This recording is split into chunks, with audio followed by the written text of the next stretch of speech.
Hello student, कैसे हैं आप लोग। आज हम बात करेंगे आपके लिए 12th क्लास का चैप्टर जो 4 है आपका डिटरमिनेंट, उसमें एक्सरसाइज 4.3 भी बच्चों आपके लिए काफ़ी इंपॉर्टेंट एक्सरसाइज है क्योंकि प्रीवियस के अंदर कई बार एग्जामिनेशन में यहाँ से भी क्वेश्चन पूछे गए। तो स्टार्ट करते हैं आपके लिए चैप्टर 4 के अंदर एक्सरसाइज 4.3 के अंदर हम बेसिकली इन 4 क्वेश्चन क्या करेंगे, डिस्कस करेंगे। इन 4 क्वेश्चन के बिहाफ पे आपकी एक्सरसाइज 4.3 100% क्या हो जाएगी, आपकी कंप्लीट हो जाएगी। तो देखिए बच्चों, अब बात करते हैं क्वेश्चन नंबर फर्स्ट की। क्वेश्चन नंबर फर्स्ट क्या है, find the area of triangle whose vertices are given. अब देखिए बच्चों, आपको एक ट्रायंगल का एरिया फाइंड करना है और उसके वर्टिक्स हमें गिवन है। तो देखिए बच्चों, अगर डिटरमिनेंट की हेल्प से किसी भी ट्रायंगल का एरिया अगर हमें फाइंड करना हो तो उसका फॉर्मूला क्या है, देखिए ध्यान से देखिए।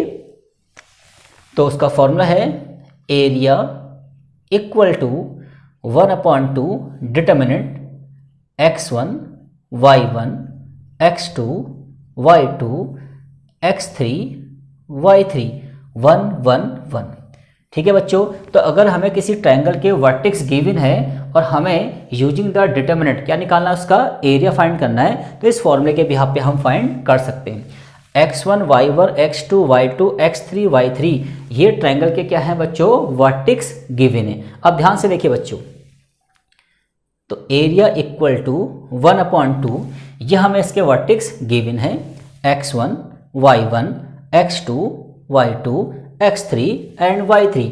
तो इन वैल्यूज को यहाँ पे क्या कर देंगे, पुट कर देंगे 1 0 6 0 4 3 1 1 1। अब देखिए बच्चों, एरिया इक्वल टू 1/2। अब हम किसी भी रो या कॉलम से क्या निकाल सकते हैं बच्चों, इसका डिटरमिनेंट फाइंड कर सकते हैं। तो देखिए मैं R1 से क्या निकाल रहा हूँ, इसका डिटरमिनेंट। तो पहले लिखेंगे 1, इसकी रो और कॉलम को हिडन कर देंगे और 1 की 0 में 0, 3 की 1 में -3, फिर 0 लिखेंगे, रो और कॉलम को हिडन कर देंगे। 1 की 6 में 6, 4 की 1 में -4, फिर प्लस का 1 आएगा, रो और कॉलम को हिडन कर देंगे। 6 की 3 में 18, 4 की 0 में 0। ठीक है बच्चों, अब ध्यान से देखिए 1/2। अब 0 में से -3 गया तो -3 और -3 के 1 में करेंगे तो -3 आ जाएगा। ये आपका पूरा टर्म 0 हो जाएगा और यहाँ से क्या बचेगा आपका 18। अब देखिए 1/2 मल्टीप्लाई 15 तो हमारा आ जाएगा 15/2 स्क्वायर यूनिट्स। ये क्या आ गया बच्चों, आपका एरिया आ गया। अब बात करते हैं क्वेश्चन नंबर 2 की। क्वेश्चन नंबर 2 क्या बच्चों, देखिए find the value of k if area of triangle is 4 square unit whose vertex are given. हमें ट्रायंगल का एरिया गिवन है और हमें k की वैल्यू क्या करनी है, फाइंड करनी है। अब देखिए एरिया का फॉर्मूला हमारा ये रहा, तो एरिया कितना है बच्चों, आपका 4 है। एरिया आपको 4 दे रखा, इक्वल टू 1/2। अब देखिए x1 y1 x2 y2 x3 y3। अब ध्यान से देखिए, तो -2 0 0 4 0 k 1 1 1। क्लियर हो गया आपका। अब ध्यान से देखिए बच्चों, 4 इक्वल टू 1/2। अब देखिए क्या निकाल देंगे इसका बच्चों, डिटरमिनेंट निकाल देंगे। किसी भी रो से निकाल दीजिए, किसी भी कॉलम से। तो यहाँ पे मैं इसका डिटरमिनेंट निकाल रहा हूँ कॉलम 1 से। कॉलम 1 से निकालेंगे तो पहले लिखेंगे -2 को, इसकी रो और कॉलम को हिडन कर देंगे। 1 की 4 में 4, k की 1 में -k। अब देखिए ये टर्म 0 है, ये टर्म 0 है, तो बाकी का जो लेफ्ट डिटरमिनेंट आएगा वो भी हमारा क्या हो जाएगा बच्चों, 0 हो जाएगा। ठीक है जी, तो इसको हम नहीं लिख रहे हैं यहाँ पे। तो कुल मिला के हमारा हो जाएगा 4 1/2 और -8 प्लस का 2k। ठीक है बच्चों। अब ध्यान से देखिए बच्चों, एक छोटी सी बात आपको और बतानी है। देखिए एरिया ऑलवेज क्या आता है, पॉजिटिव। अब हमें बात समझनी है कि मान लीजिए मुझे किसी ट्रायंगल के वर्टेक्स गिवन है, और मैं इस फॉर्मूले के बिहाफ पे उसका क्या निकालना हूँ, एरिया फाइंड करना हूँ।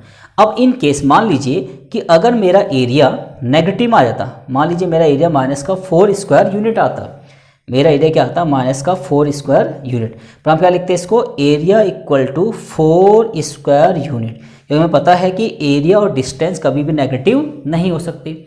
यहाँ इन्होंने एरिया बोला है कि 4 स्क्वायर यूनिट, तो मे भी ये पॉसिबिलिटी हो सकती है कि जो स्टार्टिंग में हमने एरिया निकाला होगा इस फॉर्मूले के बिहाफ पे, तो यहाँ पे -4 भी हो सकता है। तो उसी डाउट के लिए हम क्या करेंगे, इसको +4 और -4 दोनों रखेंगे। ठीक है बच्चों। अब देखिए यहाँ से कॉमन क्या है बच्चों, आपका 2 कॉमन है, यहाँ पे -4 प्लस का k, 2 से 2 कैंसिल हो गया।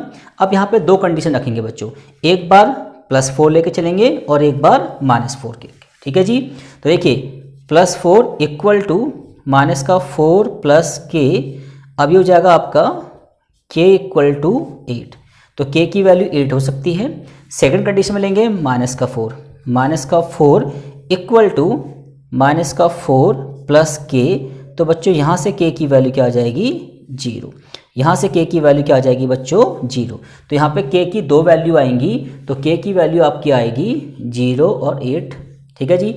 तो जब भी आपके पास इस टाइप का क्वेश्चन पेपर में आ जाए कि आपको एरिया दे रखा हो, तो आप एरिया को जब भी यहाँ पे कंसीडर करेंगे तो पॉजिटिव और नेगेटिव दोनों में लिखेंगे, क्योंकि मे भी हो सकता है कि स्टार्टिंग में जो हमारा एरिया आया हो वो नेगेटिव भी आ सकता है। अब बात करते हैं क्वेश्चन नंबर 3 की। क्वेश्चन नंबर 3 क्या है बच्चों, show that point A B C are collinear. अब देखिए बच्चों, हमें वेरीफाई करना है कि तीनों पॉइंट्स क्या हैं, कॉलिनियर है। और जैसे कि हम प्रीवियस क्लास में पढ़ चुके हैं कि 3 या more than 3 points lie on the same line, जब 3 या 3 से ज़्यादा पॉइंट एक ही लाइन पे क्या करते हैं, लाई करते हैं, तो हम कह सकते हैं कि पॉइंट्स क्या हैं आपके कॉलिनियर है। इट्स मीन्स अगर इन पॉइंट्स को ट्रायंगल का वर्टेक्स माना जाए और उसका एरिया क्या आ जाए 0 आ जाए, तो हम कह सकते हैं पॉइंट्स क्या हैं आपके कॉलिनियर हैं। तो चेक करते हैं बच्चों। तो area equal to 1/2 A B plus C, B A C plus A and C A plus B 1 1 1। अब ध्यान से देखिए बच्चों, जैसे कि हम जानते हैं कि डिटरमिनेंट हम कुछ प्रॉपर्टीज का यूज भी कर सकते हैं। एक तरीका तो यह है कि आप इसका एरिया निकालिए, इसका डिटरमिनेंट निकालिए। इसका डिटरमिनेंट अगर 0 आ गया तो 0 इंटू में 1/2 0 आ जाएगा, तो इट्स मीन्स ट्रायंगल का एरिया क्या हो जाएगा आपका 0 हो जाएगा। तो पॉइंट्स क्या हो जाएंगे आपके कॉलिनियर। एक तरीका ये भी है, देखिए ये आपका है कॉलम 1, कॉलम 2, कॉलम 3। हम C1 को हम अप्लाई कर सकते हैं C1 प्लस C2, तो इट्स मीन्स क्या आ जाएगा बच्चों, देखिए एरिया इक्वल टू 1/2 और a plus b plus c, A plus b plus c, A plus b plus c, और ये आपका b प्लस सी, ये c प्लस a, ये a प्लस बी 1 1 1। अब देखिए अगर taking out a plus b plus c common ले जाए, कहाँ से, फर्स्ट कॉलम में से, तो आपका a plus b plus c common आ जाएगा बच्चों, और अंदर क्या बचेगा 1 1 1, और b plus C, c plus a plus B 1 1 1।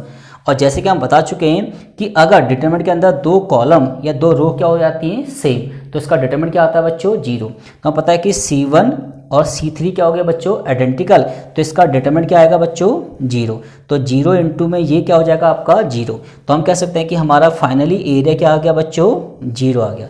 तो इट्स मीन्स ये वेरीफाई हो जाएगा कि पॉइंट्स क्या इसके बच्चों कॉलिनियर हैं। अब बात करते हैं क्वेश्चन नंबर 4 की। क्वेश्चन नंबर 4 क्या, ध्यान से देखिए बच्चों, find the equation of the line joining the point 1, 2 and 3, 6 using the determinant. अब देखिए हमें एक लाइन की इक्वेशन बनानी है और उसके क्या देखिए बच्चों जॉइनिंग पॉइंट दे रखिए। तो देखिए ध्यान से देखिए बच्चों, ये आपके पास एक लाइन है और लाइन को कंसीडर कर लीजिए ए बी, और ए के कोऑर्डिनेट हैं 1, 2 और बी के कोऑर्डिनेट हैं 3, 6। ये लाइन के जॉइनिंग पॉइंट है और हमें यूजिंग द डिटरमिनेंट क्या निकालनी है, इसकी इक्वेशन बनानी है। अब ध्यान से देखिए बच्चों, तो हमें लाइन के 2 पॉइंट दे रखे हैं ए बी सी, और लाइन पे एक पॉइंट हम और मान लेते हैं सी, जो कि क्या है बच्चों x, y। कॉलिनियर हो गई, इसका मतलब ट्रायंगल का एरिया क्या होगा बच्चों 0। तो area equal to 1/2 x1 y1 x2 y2 x3 y3 1 1 1। अब देखिए एरिया क्या हो गया बच्चों 0। अगर एरिया 0 हो गया तो 1/2 की मल्टीप्लाई करेंगे तो ये भी क्या हो जाएगा आपका 0। अब देखिए x1 कितना है आपका 1 2 3 6 x y 1 1 1। ठीक है बच्चों, अब निकाल देते हैं क्या इसका डिटरमिनेंट। फर्स्ट रो से निकाला हूँ डिटरमिनेंट, पहले 1 लिखूंगा, रो और कॉलम को हिडन कर दूंगा, तो क्या आएगा 6 माइनस y, फिर माइनस का 2, इसकी रो और कॉलम को हिडन कर देंगे तो 1 की 3 में 3 और x की 1 में x, प्लस का 1, इसकी रो और कॉलम को हिडन कर देंगे तो y की 3 में 3y और x की 6 में 6x। अब ध्यान से देखिए बच्चों, 6 माइनस वाई माइनस का 6 प्लस का 2x प्लस का 3y माइनस का 6। अब ध्यान से देखिए बच्चों, 6 से 6 कैंसिल हो गया।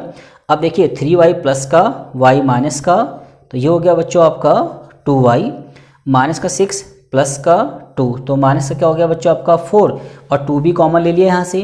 तो अगर हम 2 भी कॉमन ले लेंगे तो आ जाएगा हमारा y माइनस का 2x।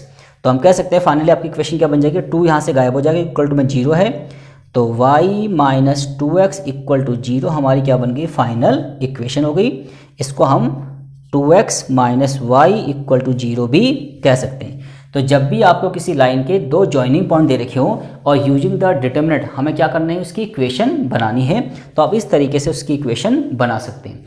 अब देखिए बच्चों, इन 4 क्वेश्चन के बिहाफ पे आपका 4.3 क्या हो गया, 100% क्या हो गया, कंप्लीट हो गया। और स्टूडेंट, अगर आपको मेरी वीडियो अच्छी लगी तो इसको लाइक कीजिए, शेयर कीजिए एंड सब्सक्राइब कीजिए। Thank you guys.